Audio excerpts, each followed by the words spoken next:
خدلته دا وی وینا د الله هغه دا دی چې ای پیغمبره څنګه چې ما تا ته موږ داسې وحي کوو لکه څنګه چې موږ چاته کړې وه نوح علیه السلام ته او د هغه نه بعد راتلونکو پیغمبرانو ته نو دلته یو څو مسلې اولنۍ مسله وحي څه ته وایي نو په عربۍ کې د وحي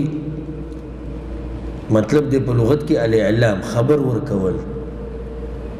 او به معنی دا ده چې خبر ورکول پیغمبرانو ته د الله له طرف نه یا د جبریل په واسطه یا د یو کتاب نازلولو په واسطه یا ډایرک ورسره الله خبرې وکړي او کله وحي عامو خلکو ته هم کېږي نو هلته بیا مراد دی زړه ته خبر اچول لکه چاته سید دي دې باره کې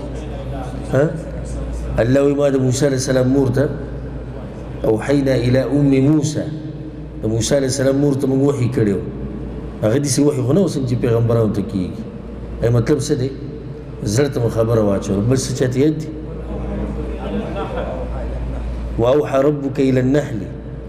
او ستا رب وحي کړی ده مچۍ ته نو مچۍ ته داسې وحي شوی چې پیغمبرانو ته شوی نه یعنې الله ته دا طریقه ښوولې ده دلته معنا د ښوو ده